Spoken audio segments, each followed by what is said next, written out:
was warm and full of life.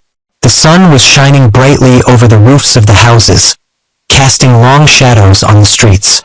You could hear the sound of children laughing and playing, pots clanging in kitchens, and radios blasting from open windows. It was one of those mornings when everything seemed to be going right. But for the Aladil family, things were about to take a strange turn. Ade Aladil stood by the car, wiping his hands on an old rag. He had just finished checking the oil and tires for their trip. "Funmi, hurry up. If we don't leave now, we'll get stuck in traffic," he called out to his wife, his voice loud and firm, like it always was when he was in a hurry. Ade liked things to be on schedule. If they planned to leave at 8 a.m., they had to leave at 8 a.m. He couldn't stand being late. Funmi poked her head out of the kitchen window. She was packing food for the journey as always. "Hold on, Ade. Do you want us to go hungry on the road? Or do you want to stop and spend money at every junction?" She replied, not even looking at him. She was focused on wrapping a loaf of bread in aluminum foil. Inside the house, their teenage daughter, Titi, was running up and down the hallway. She had her headphones on, singing loudly to a song only she could hear. She was wearing a pair of jeans and a bright yellow top. "Titi, stop singing and help your mother," Ade shouted, shaking his head. Titi always managed to escape chores when she was in her happy bubble. Bingo, their dog, was lying under the shade of a mango tree in the compound. He was a brown, medium-sized dog with a wagging tail that usually never stopped. He had been with the family for 5 years, and they treated him like one of their own. This morning, though, Bingo was acting a little odd. He kept looking toward the gate, his ears twitching as if he could hear something no one else could. But no one noticed. Everyone was too busy preparing for the journey. "Funmi, Titi, I'm starting the car," Ade announced. He turned the key and the engine roared to life. "If you're not in this car in the next 2 minutes, I'm leaving you behind." Titi rolled her eyes and grabbed her backpack. "Daddy, you say that every time, but you never actually leave," she teased as she climbed into the back seat. Funmi came out with a basket full of food and set it in the trunk. All right, let's go," she said, dusting her hands. She turned to Bingo, who had gotten up and was now pacing near the gate. "Bingo, go inside. We'll be back later," she said, waving him away. But Bingo didn't move. Instead, he stood in front of the gate, his tail straight and his body stiff. He let out a low growl, then barked sharply. Everyone froze. "What's wrong with him?" Funmi asked, frowning. Bingo rarely barked without a reason. He was a calm dog, not one to make noise unnecessarily. Ade leaned out of the driver's seat. "Bingo, move," he commanded, clapping his hands. But Bingo didn't budge. He barked again, this time louder, and began scratching at the ground near the gate. "Daddy, maybe we should check what's wrong," Titi said, her voice uncertain. She'd never seen Bingo act this way before. "There's nothing wrong. The dog is just being dramatic," Ade replied, shaking his head. "Funmi, carry him and take him inside." Funmi walked over to Bingo, but as she got closer, the dog's barking became even more frantic. He began digging at the ground, his paws moving furiously. Funmi stopped in her tracks. "Ade, this is strange. He's never behaved like this before," she said, her voice now tinged with worry. Ade sighed, turned off the engine, and stepped out of the car. "All right, let's see what's going on," he muttered, walking toward the gate. He crouched down where Bingo was digging and noticed something shiny sticking out of the soil. "What's that?" Titi asked, coming closer. Ade brushed the dirt aside and pulled out a small calabash tied with red cloth. Around it were white chalk marks and black seeds scattered on the ground. Everyone stared at it, confused and uneasy. "What is this doing here?" Funmi asked, stepping back. Her hands went to her chest. "Ade, this isn't ordinary." Ade frowned deeply. "I don't like this. Who could have put this here?" he asked, his voice low. Titi's eyes widened. "Daddy, isn't this the kind of thing they use for, charms?" she whispered. Funmi's face tightened. "Ade, we can't ignore this. This is not a joke. And what do you want me to do about it?" Ade snapped, more out of frustration than anything else. The calabash sitting in his hand felt heavier than it should, as if it carried some unseen weight. Bingo barked again, circling them, as though urging them to act quickly. Funmi turned to Ade. Call Pastor Bade. Now! Ade hesitated for a moment but then nodded. He reached into his pocket and dialed the pastor's number. It rang twice before a calm voice answered. Brother Ade. Good morning? Good morning, Pastor. Sorry to disturb you, but something strange has happened. We found something buried near our gate, and it looks like a charm, Ade explained, his voice shaky despite his efforts to stay calm. There was a pause on the other end of the line. Stay where you are. Don't touch it again. I'll be there shortly, Pastor Bade said firmly. Ade ended the call and looked at his wife and daughter. He's coming, he said simply. Funmi nodded and pulled Titi close. Bingo sat down by the gate, still on high alert. The sound of the neighborhood carried on around them, but inside the compound, everything felt still and heavy, as if time itself had slowed. They didn't know who had buried the charm or why, but one thing was clear. Their trip was not starting anytime soon. The wait for Pastor Bade felt like it stretched forever. Funmi paced back and forth near the car, her arms folded tightly across her chest. Titi sat on the edge of the porch, hugging her knees, while Ade stood by the gate, staring at the small calabash on the ground like it might jump up and attack them. Bingo stayed close, his body tense, as though he could sense that something wasn't right. What if Pastor Bade doesn't come on time? Titi asked, her voice breaking the silence. What if it's already working? She looked at her parents with wide eyes, fear written all over her face. Titi, stop talking nonsense, Ade snapped. Nothing is working. The pastor will get here soon, and this thing will be taken care of, but his voice didn't have its usual confidence. It was shaky, uncertain, and even Titi could hear it. Ade, don't speak to her like that, Funmi said softly but firmly. She's just scared. We're all scared. Ade sighed and rubbed his temples. I'm sorry, he muttered, though he didn't look at Titi. His eyes stayed on the gate, and his hand stayed close to the phone in his pocket. Just then, the sound of a car pulling up outside broke the tension. Bingo barked once, then ran to the gate, wagging his tail. It's Pastor Bade, Funmi said, relief washing over her face. She hurried to open the gate. Pastor Bade stepped out of his car, dressed in a simple white shirt and black trousers. He carried a small black bag and walked quickly, his face serious. Behind him was a younger man, his assistant, who held a Bible and a small bottle of what looked like oil. Good morning, Pastor Bade said, nodding at everyone. Where is it? Ade pointed at the calabash on the ground. It's there. We found it buried near the gate. Pastor Bade crouched down and examined it without touching it. The assistant stood beside him, murmuring prayers under his breath. The air felt heavier, like the whole compound was holding its breath. This is not ordinary, Pastor Bade said after a moment. He straightened up and looked at Ade and Funmi. This was put here with bad intentions. Someone doesn't want you to leave this house safely. Funmi gasped and put her hand over her mouth. What do we do, Pastor? How do we stop it? First we must pray, Pastor Bade said. Then we will destroy it. But I need to know. Have you noticed anything strange recently? Any arguments? Any jealousy? Someone who might want to harm your family? Funmi glanced at Ade, then hesitated. Well, there's Mama Abeji, she said slowly. She's been acting strange. Ever since I got promoted at work, she's been distant. And last week, she gave me this look, like she was angry. But I didn't think anything of it. Ade's face hardened. Mama Ibeji? She's always complaining about something. She probably just has a bad attitude, nothing more. Pastor Bade raised a hand. Let's not jump to conclusions yet. For now, we focus on removing this evil. He turned to his assistant. Prepare the oil and salt. The assistant opened the small bag and took out a bottle of anointing oil, a small container of salt, and a handful of white chalk. He handed them to Pastor Bade, who began sprinkling the oil in a circle around the calabash.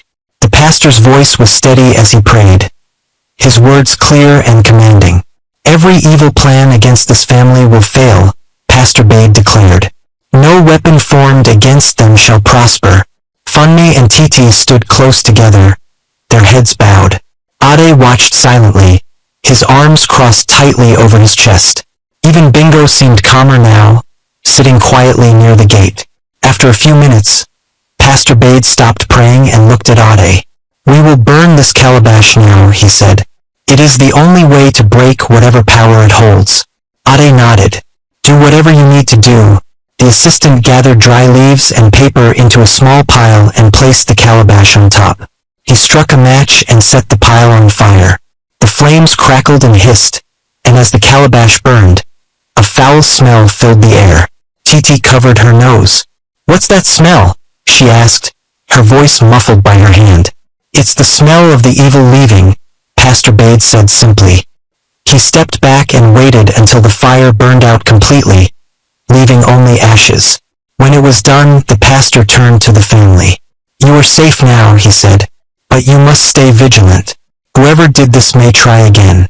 Pray as a family every day, and ask God for protection. Funmi nodded quickly. We will, Pastor. Thank you so much. Yes, thank you, Ade added, though his voice was still tense. He looked at the ashes on the ground, then at Bingo, who was wagging his tail again. I don't know what would have happened if Bingo hadn't stopped us, Pastor Bade smiled. Dogs have instincts that we don't understand. God used him to protect your family today. Titi knelt beside Bingo and hugged him tightly. You're a hero, Bingo, she said softly. The dog licked her face, and for the first time that morning, Titi laughed. It was a small sound, but it lightened the mood. As Pastor Bade prepared to leave, Funmi walked him to the gate. Pastor, what do we do about Mama Ibeji? Should we confront her? The pastor shook his head. Not yet. Watch her carefully. If she is truly behind this, her actions will reveal her. But don't accuse her without proof. Trust in God to expose the truth in His time. Funmi nodded slowly. Thank you, Pastor. We'll do as you say. The pastor got into his car and drove off, leaving the family standing together in the compound. The air felt lighter now, but there was still an uneasiness in their hearts. Whoever had done this wasn't finished yet. They all felt it. Ade broke the silence. We're not going anywhere today, he said firmly. It's better to stay home and pray than to take any risks. Funmi and Titi nodded in agreement. They didn't want to admit it, but they were relieved to stay home. Even Bingo seemed content, wagging his tail as he followed them back into the house. The rest of the day felt uneasy for the Aladil family. They tried to go about their usual routines, but the strange discovery by the gate lingered in their minds. Funmi couldn't stop glancing at the spot where the calabash had been burned, even though all that remained were ashes. Ade stayed unusually quiet, his face stern, as if deep in thought. Titi, on the other hand, couldn't shake off her nervous energy. She sat on the living room couch, scrolling through her phone but not really paying attention to anything. Bingo, ever alert, had taken his spot near the gate again, watching, sniffing, and occasionally growling softly, as if still on guard. What if there are more of those things outside? Titi blurted suddenly, breaking the silence. She looked at her parents, her hands gripping her phone tightly. What if someone planted more charms around the house? Ade looked up from his chair, his jaw tightening. That's enough, Titi, he said sharply. There's no need to start imagining things that aren't there. But Daddy, what if... I said enough. Ade cut her off, his voice loud and firm. The sudden outburst made Funmi flinch, and she gave him a sharp look. Ade, there's no need to shout at her, Funmi said. Her tone was calm but carried a hint of reproach. She's just worried. We all are. Ade sighed and rubbed his face with his hands. I know, he muttered. I don't want us to panic. We're safe now. Pastor Bade took care of it. Funmi sat down beside Titi and placed a hand on her shoulder. Your father is right, she said gently. There's no need to let fear take over. We've prayed, and God is protecting us. But what about Mama Ibeji? Titi asked quietly. What if she's the one who did it? What if she tries again? Funmi hesitated, glancing at Ade. We don't know for sure if it was her, she said carefully. And until we do, we're not going to accuse anyone. Could make things worse. Ade nodded in agreement. That's right. We'll keep an eye on her, but we won't confront her without proof. The pastor said to wait, and that's what we'll do. Titi frowned but didn't argue. She could tell that her parents were already stressed enough without her adding to it. Instead, she turned her attention back to her phone, though her mind was far from at ease. Later that evening, Ade decided to take a walk around the compound. The sun had set, and the air was cooler, but the shadows cast by the trees seemed longer and darker than usual. Bingo trotted alongside him, sniffing the ground and wagging his tail, though his ears remained perked up, ready for any sign of trouble. Ade's thoughts wandered as he walked. He kept replaying the morning's events in his mind, trying to make sense of it all. Who would want to harm his family? He'd always been on good terms with his neighbors, or so he thought.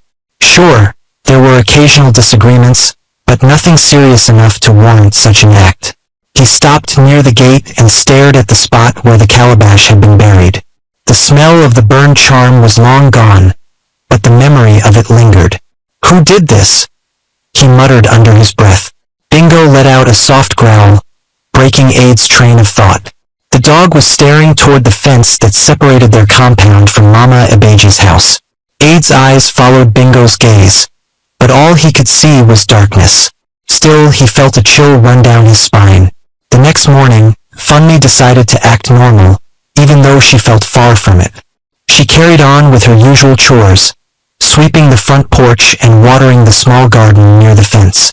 Titi helped her, though she kept glancing nervously toward Mama Abeji's house. From time to time, they could hear Mama Abeji's voice, loud and cheerful, as she chatted with someone inside. She doesn't look like someone who planted a charm, Titi whispered to her mother. She's acting normal. That's how it is, Funmi replied quietly. People who do such things don't show it. They act like everything is fine. Do you think it's really her? Titi asked, her voice barely above a whisper. Funmi paused, her broom still in midair. I don't know, she admitted, but whoever it is, they won't succeed. God is watching over us. Titi nodded, but her face remained worried. By mid-afternoon, Ade decided it was time to talk to someone. He called over their neighbor, Uncle Kola, an elderly man who had lived in the neighborhood for decades and seemed to know everything about everyone. Uncle Kola, good afternoon, Ade greeted as the older man settled into one of the chairs on their porch. Good afternoon, my son, Uncle Kola replied, adjusting his glasses. What brings you to call me today? You look troubled. Ade hesitated, then decided to be direct. Something strange happened yesterday, he began. We found a charm buried near our gate. Uncle Kola's eyebrows shot up. A charm? Near your gate? My goodness! Who could do such a thing? That's what I want to find out, Ade said. Have you noticed anything unusual lately? Anyone acting strange? Maybe someone who's been upset with us? Uncle Kola stroked his chin thoughtfully. Let me think. Well, I did see Mama Abeji talking to one of those herbalists a few days ago. You know the kind I'm talking about? The ones who sell charms and powders at the market. Ade's heart skipped a beat. You saw her? Yes, I did, Uncle Kola said. But that doesn't mean she's the one who did it. People talk to herbalists for all kinds of reasons. Maybe she was buying medicine for her back pain. Who knows? Ade nodded slowly. Thank you, Uncle Kola. This helps a lot. Uncle Kola patted his shoulder. Be careful, my son. Whoever did this might not stop here. Keep your family safe and stay vigilant. As Uncle Kola left, Ade felt a mix of relief and unease. The suspicion around Mama Abeji was growing stronger, but he still had no concrete proof. For now, all he could do was watch and wait. The air in the Aladil household felt heavier the next day. Funmi's cheerful humming was replaced by a tense silence. Titi's usual chatter was subdued, and even Ade seemed more brooding than ever. Bingo lay by the gate again, his watchful eyes scanning the yard. They were all pretending to act normal, but the strange discovery of the charm had left its mark. Everyone was on edge, especially since Uncle Cola's words about Mama Abeji had planted seeds of suspicion that were hard to ignore. By mid-morning, Funmi decided she'd had enough of the silence. She grabbed her broom and began sweeping the front yard, though there was hardly any dirt. It was more of an excuse to be outside and distract herself from her racing thoughts. Titi followed, carrying a small watering can for the plants near the fence. As they worked, the sound of laughter drifted over from the neighboring compound. Mama Ibeji's voice was unmistakable. She was speaking loudly, as though she wanted the whole neighborhood to hear. "Did you hear her?" Titi whispered to her mother, her hands tightening on the watering can. "She's laughing like nothing happened." Funmi nodded slowly but said nothing. Instead, she kept her eyes on the ground, her hands moving rhythmically with the broom. Titi's curiosity got the better of her.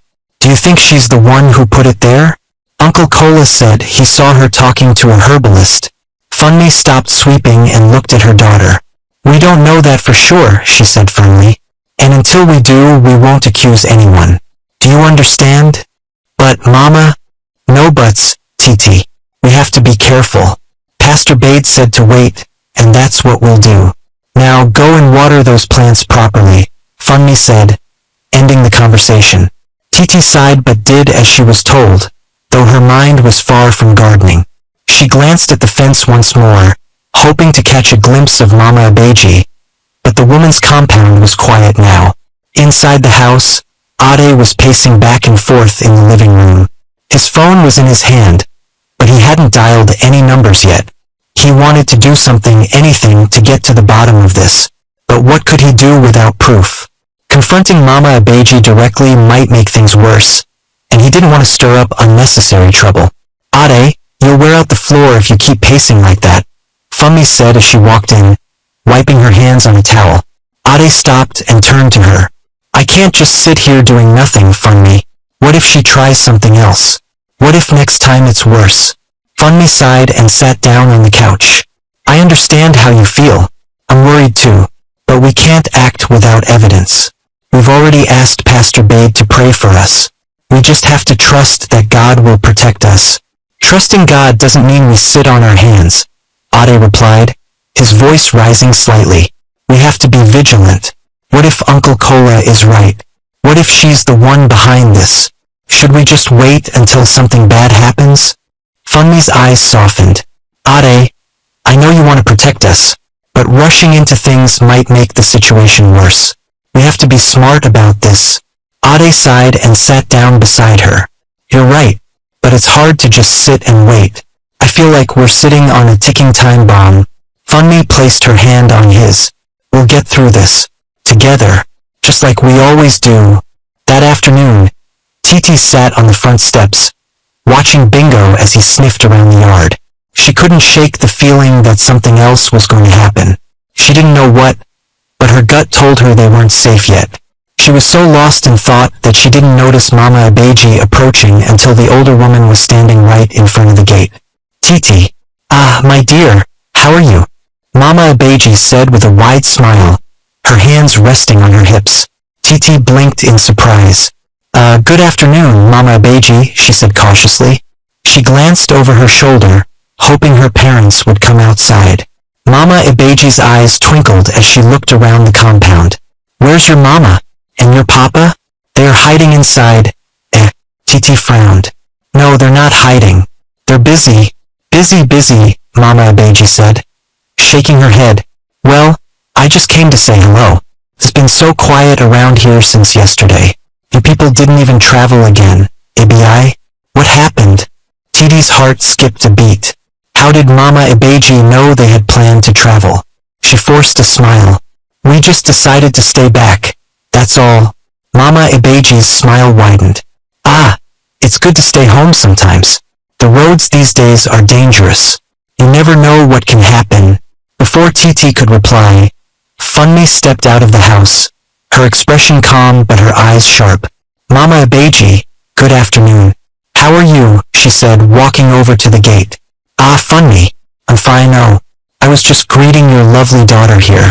She's growing so fast," Mama Abeji said, her voice sweet. Thank you, Funny said, her tone polite but distant. Is there something you needed?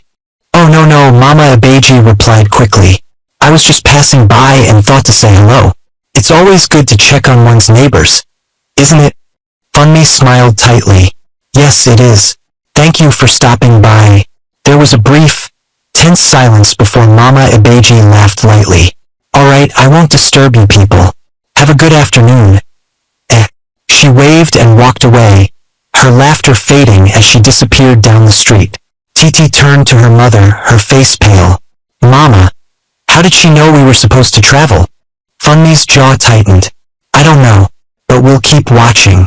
For now, don't say anything to anyone. Do you hear me? Titi nodded, her heart racing. She couldn't shake the feeling that Mama Abeji's visit wasn't as innocent as it seemed. That evening, Ade, Funmi, and Titi sat together in the living room, discussing everything that had happened. Ade's face was grim as he listened to Funmi recount Mama Abeji's visit. She's watching us, Funmi said. She knew we planned to travel, and now she's pretending to be concerned. It's too much of a coincidence. Maybe she's trying to see if we suspect her, Titi added. She looked so happy when she was talking to me, like she was hiding something. Ade clenched his fists. We can't let her think she's winning. We'll act normal, but we'll be careful. No one leaves the house alone and we stay alert. Agreed. Funmi and Titi nodded. They didn't need to be told twice. Whatever was happening, they knew they had to stick together to face it. The night felt unusually still, as though the air itself was holding its breath. The Aladio family sat together in the living room, each of them lost in their thoughts. Even Bingo seemed tense, lying near the door with his ears twitching at every sound. Ade's eyes darted toward the window every few minutes. He couldn't shake the feeling that someone was watching the house. Funmi noticed his restlessness and placed a hand on his arm. Ade, you're making me nervous, she said softly. What's wrong? Ade shook his head and sighed. I don't know. I feel like something's not right, like we're being watched. Titi, who had been scrolling through her phone, looked up.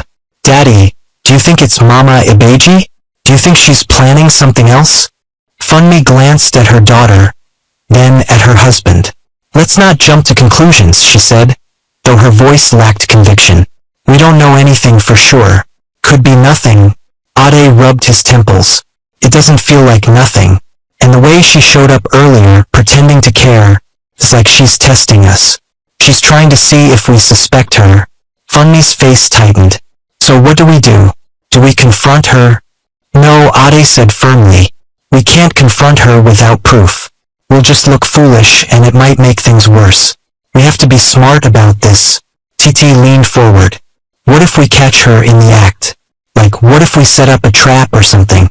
Then we'll have proof. Ade looked at his daughter, surprised by the suggestion. A trap? And how exactly do you think we'll do that? Titi shrugged. I don't know. Maybe we can watch the gate at night or put something there to see if she comes back. If she planted the first charm, she might try again. Funmi looked uneasy. I don't like the idea of us spying on her. What if she catches us? She'll know we're onto her. And what if she's not the one? Ade added. We'll end up accusing an innocent person. That's not something I'm willing to risk. Titi frowned. But Daddy, if we just sit here and do nothing, she might get away with it. And what if she tries to hurt us again? There was a long pause as Ade and Funmi exchanged worried looks. Finally, Ade spoke. Alright, let's compromise. We won't confront her, and we won't set any traps. But I'll keep watch tonight. If anything happens, I'll know. Funmi's eyes widened. You want to stay up all night? Ade, that's not necessary. We need to trust that we're protected. Ade shook his head. I can't just go to bed like nothing's wrong. If something happens and I'm asleep, how will I protect my family? No, I'll stay up.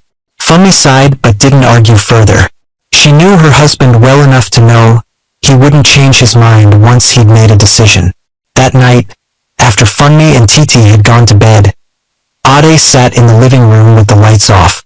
The only illumination came from the faint glow of the moon outside. Bingo lay at his feet, alert and ready. Ade's eyes were fixed on the gate, his ears straining to catch any unusual sounds. The hours passed slowly. Every creak of the house, every rustle of the trees outside made Ade's heart race. He felt a mix of fear and determination. Fear for what might happen, and determination to protect his family no matter what. Just as he was beginning to feel the weight of sleep pulling at him, Bingo's head shot up. The dog let out a low growl, his ears pricking forward.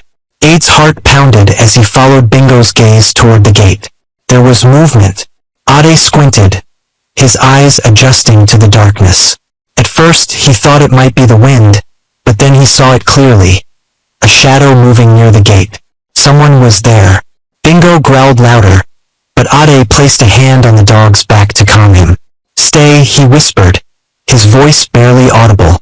The shadow moved closer, and Ade could see the outline of a person. They were crouching near the spot where the charm had been buried. Ade's mind raced. Should he confront them now, or should he wait and see what they were doing? The person reached into a bag and pulled out something small. Ade's breath caught as he saw them place it on the ground. It looked like another charm. "Got you," Ade muttered under his breath. He stood up slowly, his movements careful to avoid making noise. Bingo stayed by his side, ready to spring into action. Ade opened the door quietly and stepped outside. The cool night air hit his face as he moved toward the gate. The shadow was still there, completely unaware of his presence. "Hey, who's there?" Ade's voice rang out, loud and firm. The person froze, then scrambled to their feet. Ade could see them clearly now. It was Mama Ibeji. "Mama Ibeji," Ade said, his voice filled with anger and disbelief. "What are you doing here? What is this?" Mama Ibeji's face twisted with panic. Ade, I was just," she stammered, unable to form a coherent sentence. "You were just what?"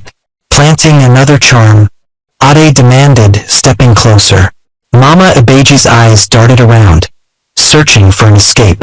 No, it's not what you think. I was just..." "Enough lies," Ade shouted. "I saw you.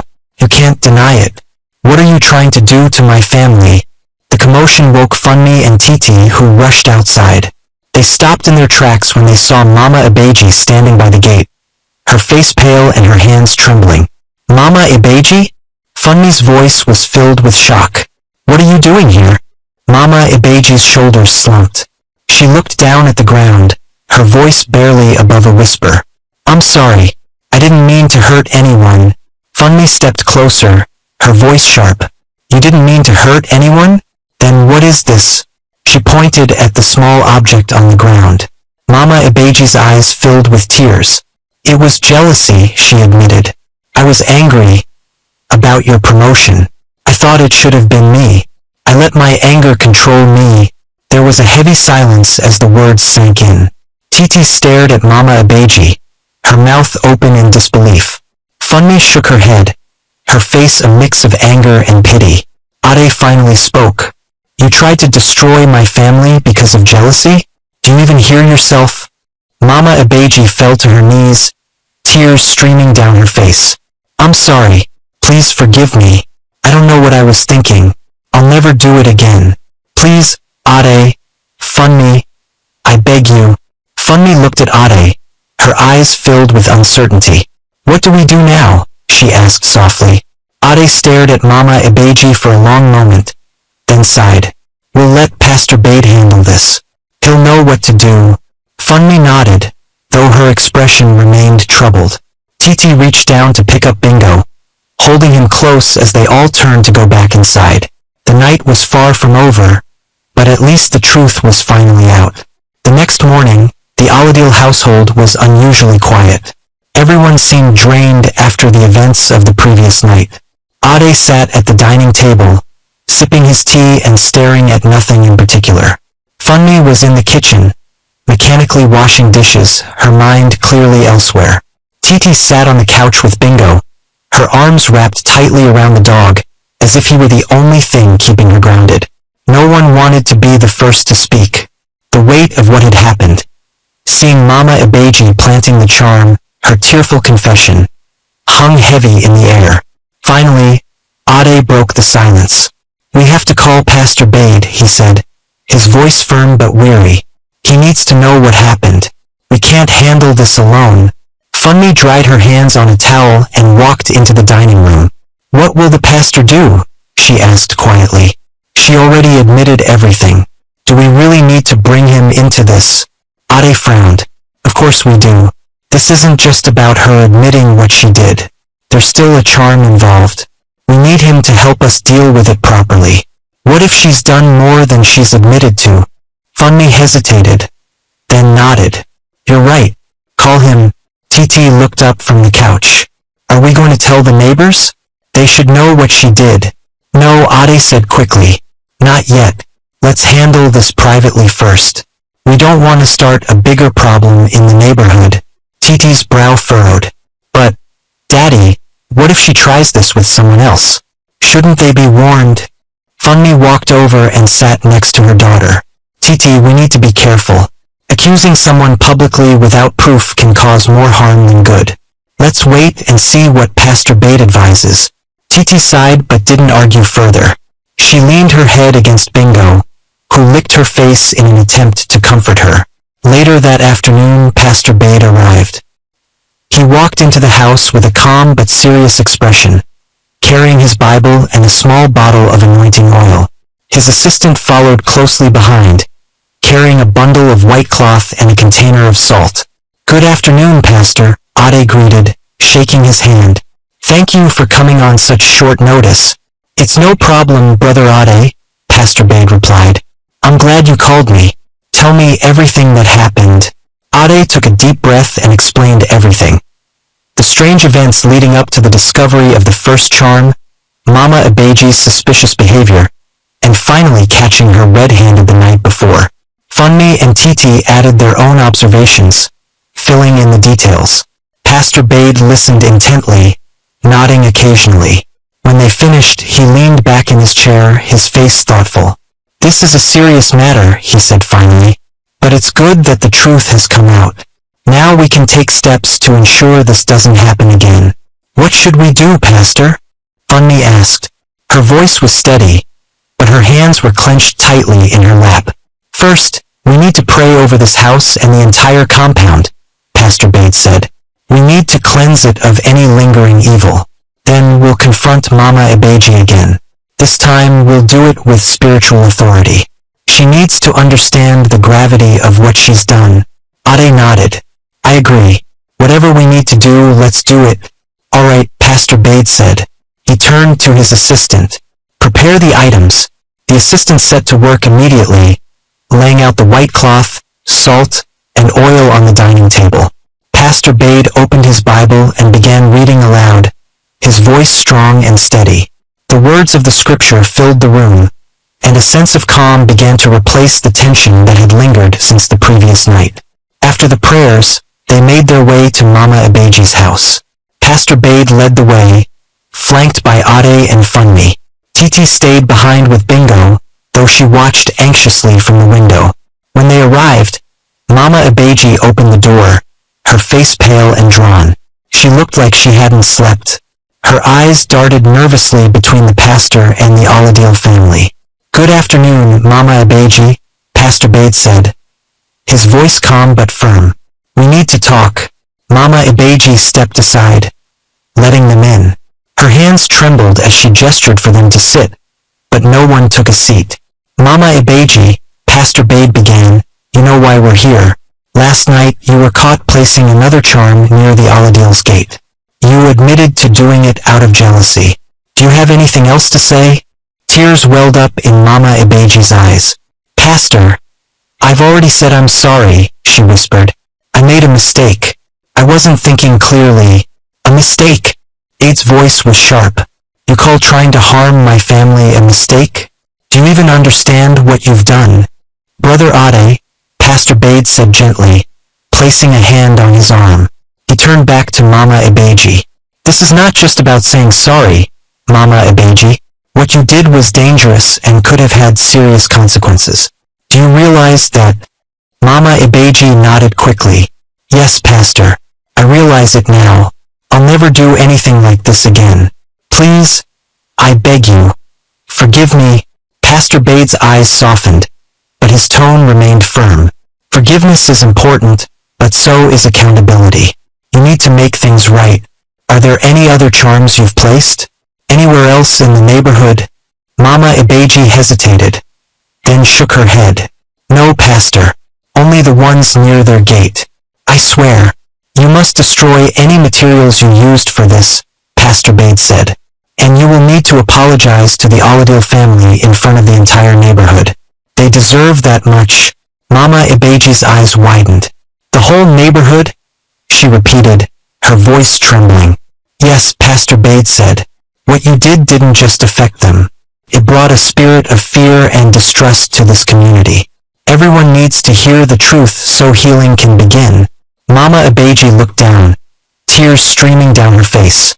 I'll do it, she said quietly. Whatever you say, Pastor. I'll do it. That evening, Pastor Bade called a meeting of the neighborhood. People gathered in the Aladil's compound, curious about the sudden announcement. Whispers filled the air as neighbors speculated about what was going on. When everyone had arrived, Pastor Bade stepped forward. He spoke calmly but with authority, explaining the situation without pointing fingers until it was time for Mama Ibeji to speak. With trembling hands, Mama Ibeji stepped forward and confessed everything. She admitted to planting the charms and explained her reasons, though her voice was thick with shame. She begged the community for forgiveness, her tears falling freely. The neighbors were shocked, but as Pastor Bade led them in prayers of forgiveness and unity, the tension began to ease. By the end of the evening, there was a sense of peace, though it was clear that Mama Ibeji had a long road ahead to regain the trust of those around her. Back in their home, the Aladil family sat together, feeling lighter than they had in days. Ade looked at his wife and daughter and smiled for the first time in what felt like forever. It's over, he said. We can finally move on. Funmi nodded. Yes, and now we know the truth. That's what matters. Titi hugged Bingo tightly. You're our hero, she whispered to the dog. Bingo wagged his tail, happy to finally have his family smiling again. Though the journey had been difficult, the Aladil family knew they had come out stronger. And with their faith, love, and loyalty, and Bingo by their side, they were ready to face whatever came next. The morning after the neighborhood meeting, the Aladil family woke up to a quiet but calm atmosphere. For the first time in days, there was no heavy tension hanging over their home. Ade stretched as he got out of bed, feeling a rare sense of relief. Funmi was already in the kitchen, humming softly to herself as she prepared breakfast. The sound was comforting. Titi sat on the porch with Bingo, brushing his fur and talking to him like he could understand every word. You're the best dog in the world, Bingo, she said with a smile. If it weren't for you, who knows what could have happened to us? Bingo wagged his tail in response, his tongue hanging out happily. Ade joined them on the porch, carrying a cup of tea. He watched his daughter and the dog for a moment before speaking. Titi, you've really become attached to Bingo these past few days, haven't you? Titi nodded eagerly. Of course, Daddy. He's the smartest dog ever. He knew something was wrong even when we didn't. How can I not love him? Ade chuckled. You're right. Bingo is special. We're lucky to have him. Funmi called out from the kitchen. Breakfast is ready. Come and eat before it gets cold. The family gathered around the dining table, enjoying the simple but delicious meal. The conversation was light, focusing on their plans for the day. For once, no one mentioned Mama Ibeji or the charms. It felt good to move forward, even if the memories of the past week still lingered. Later that afternoon, Ade decided to take a walk around the neighborhood. He hadn't had the chance to speak to some of the neighbors since the meeting, and he wanted to gauge their thoughts on what had happened. Bingo, as usual, trotted along beside him, his tail wagging as he sniffed the ground. The first person Ade met was Uncle Kola, who was sitting outside his house, fanning himself with an old newspaper. Ah, Ade, Uncle Kola greeted warmly. How are you and your family doing today? Ade smiled and shook his hand. We're doing much better, Uncle. Thanks to Pastor Bade. Things feel a lot calmer now. Uncle Kola nodded. That pastor is a good man. He handled everything with wisdom. And you too, Ade. It's not easy to stay calm in a situation like that. You did well. Thank you, Uncle, Ade said. He hesitated for a moment, then added, what do you think about Mama Ibeji? Do you think she'll really change? Uncle Kola's expression turned thoughtful. It's hard to say. People can change, but it takes time. What she did was wrong, no doubt about it. But if she's truly sorry, maybe she'll learn from this. Only time will tell. Ade nodded slowly. I hope so. For her sake and for the neighborhood. Meanwhile, back at home, Funmi was tidying up the living room when she heard a knock at the door. She wiped her hands on her apron and went to answer it. Standing there was Mama Ibeji, holding a small basket covered with a cloth. Her face was drawn, and she looked like she'd been crying. Good afternoon, Funmi, Mama Ibeji said hesitantly.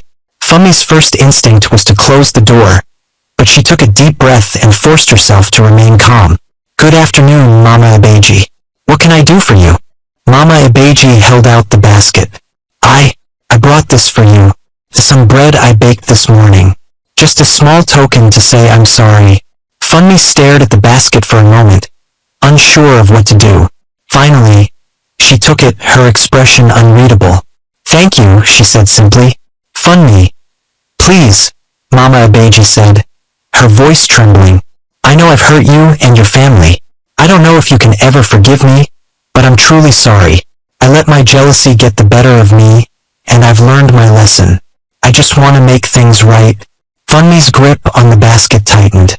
She took a deep breath before replying. Mama Ibeji, forgiveness isn't easy, especially when trust has been broken. But I'll try. For now, let's take things one step at a time. Tears filled Mama Ibeji's eyes, and she nodded. Thank you, Funmi. That means more to me than you know. When Ade returned home, Funmi told him about Mama Ibeji's visit. He listened quietly, his face unreadable. She's trying to make amends, Funmi said. I don't know if it's enough, but at least she's trying. Ade nodded slowly. It's a start. But like Uncle Kola said, only time will tell if she's truly changed. Titi, who had been eavesdropping from the hallway, stepped into the room. Do you think we'll ever trust her again? She asked. Ade looked at his daughter, then at Funmi. Trust takes time to rebuild, Titi. But forgiveness is the first step. We'll take it one day at a time. Titi nodded, her expression thoughtful. I hope she really means it. I don't want anything like this to happen again. Neither do I, Ade said, placing a hand on her shoulder. But we'll be okay. We're stronger now as a family. And with Bingo watching over us, we'll be just fine. Bingo wagged his tail as if he understood, bringing a small smile to everyone's faces. The Aladil family had been through a storm, but they were finally starting to see the sun again. The Aladil family was finally settling back into their normal routine, but the events of the past week still lingered in their minds. Each day brought small reminders of how close they had come to danger, and how much they owed to Bingo. The once simple family dog was now seen as their protector, their silent guardian. One afternoon, as the family gathered in the living room, Pastor Bade arrived for a follow-up visit. Ade welcomed him warmly, gesturing for him to sit down. Pastor, it's good to see you again, Ade said, shaking his hand. Good to see you too, Brother Ade, Pastor Bade replied, settling into the armchair. How is the family? We're doing well, Funmi said, bringing a tray of drinks and snacks to the table. Things have been much calmer since the meeting. Pastor Bade nodded, his expression thoughtful. I'm glad to hear that.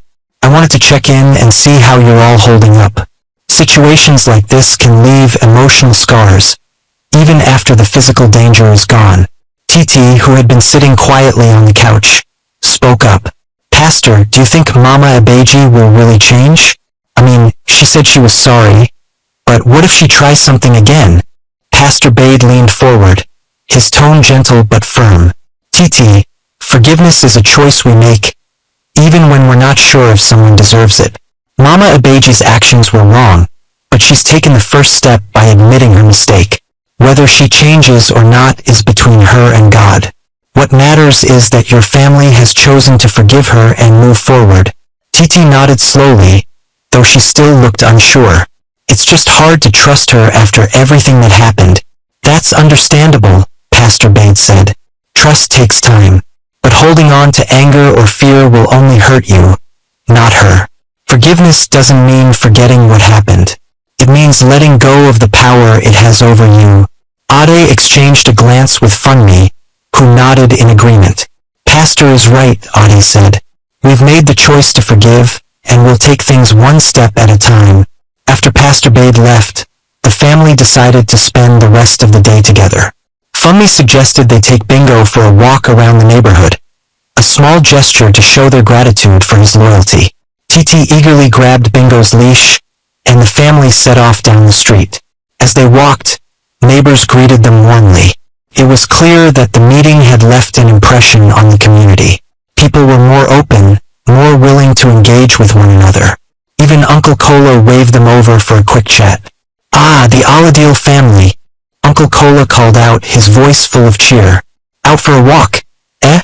And with the hero of the hour, Bingo, Titi beamed. Yes, Uncle. We're giving him some fresh air. He deserves it. Uncle Kola laughed. That dog is a blessing. You're lucky to have him. Not many animals would do what he did. Ade nodded. We know, Uncle.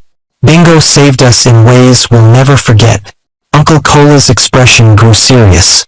You know, this whole situation has taught us all a lesson. We need to be more mindful of how we treat one another. Jealousy and bitterness can lead to terrible things. But forgiveness and unity, that's what keeps a community strong. Funmi smiled. You're absolutely right, Uncle. We're all learning from this.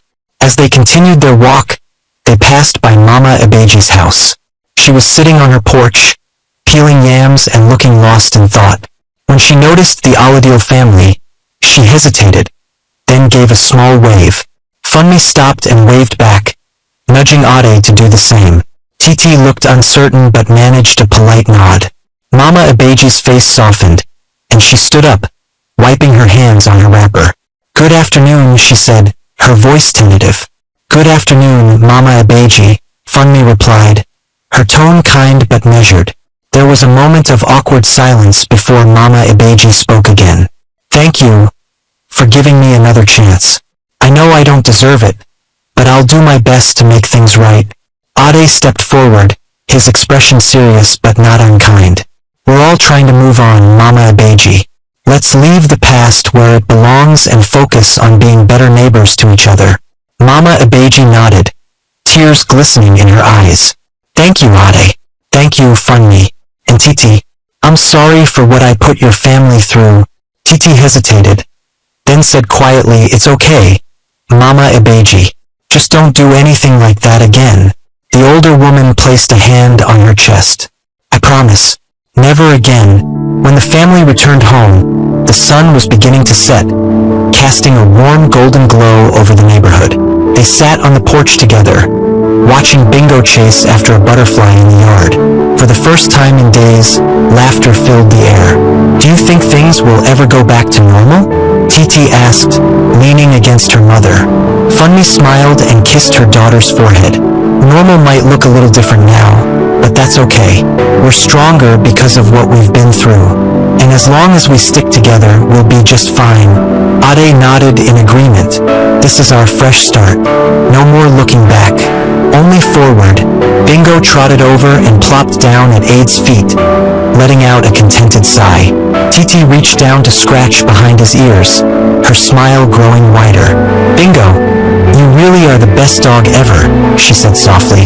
The Aladil family sat there until the last rays of sunlight disappeared, their hearts lighter than they'd been in a long time.